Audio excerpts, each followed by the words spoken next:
Okay, folks, this is machine learning and cloud services, going through different machine learning you might want to build in your cloud service. Here we have a little section on principal component analysis, which is a very useful technique for extracting the essence of data. So in this elementary discussion, we will not do any of the mathematics because we assume the students may not have done the eigenvalue and eigenvector part of matrix systems. So it's not the critical thing about PCA. It's a linear transformation. It's orthogonal. It transfers the data to a new coordinate system so that there is no correlation between the different components. And then you order the coordinates. So the first coordinate has the greatest variance, the most information is contained in that, then the second, and so on. And using it, the critical thing would to know how many coordinates you need to actually capture the essence or the most important variance in the data. Often you find just a few will do, and in fact, the success of multi-dimensional scaling, which is a non-linear transformation, therefore a little more powerful than this, which is linear, but this is not.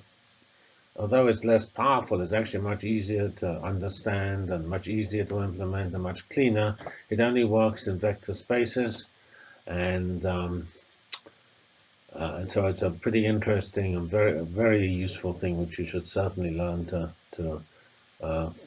be part of your machine learning arsenal. So if you have two items or many items which are very correlated, then actually to replace them by one item that reflects the correlation is obviously a useful thing to do, because they don't actually, if let's suppose that have A and B, you have two components, let's call them A and B, number one or number two, and they're actually always equal, then you don't want to carry along both of them. Rather, you just take their sum and their difference.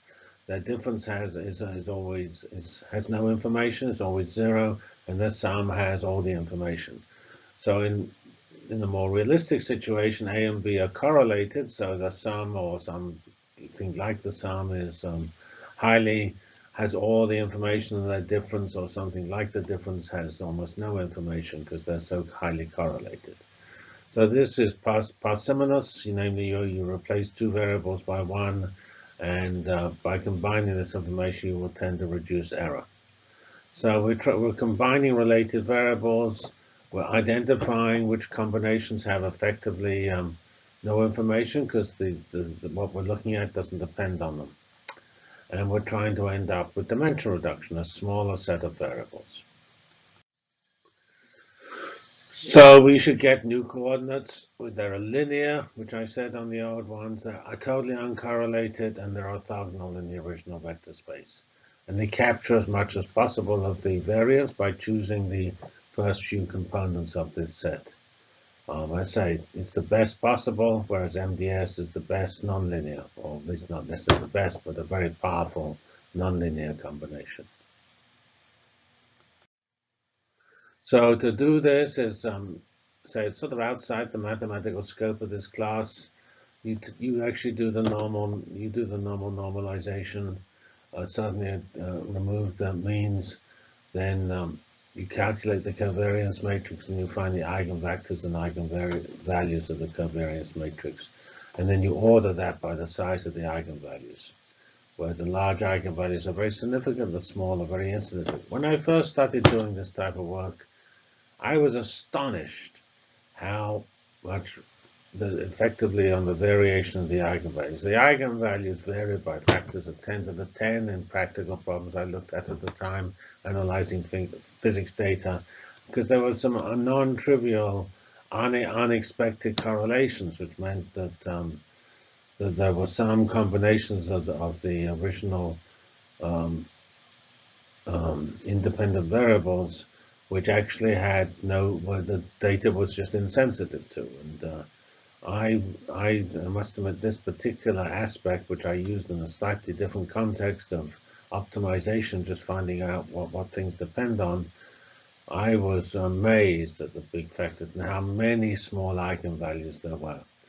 You know, totally negligible eigenvalues, 10 to the minus 5, which is probably the rounding error of my calculation of the major eigenvalue.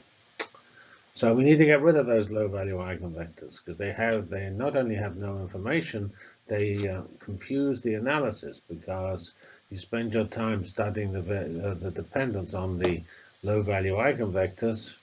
Well, by low value, the eigenvalues are low value. To look at those eigenvectors, that's just irrelevant. You should get rid of them because you're just wasting your time when you study them. And we can use this to all sorts of things, to anything which is high dimension, we has noise. We want to look at the essence of the data, and we can just do PCA on whatever features we have. And that is true whether it's audio, image, finance. So that's our very small discussion of PCA. You will find PCA in any of your favorite libraries. Thank you.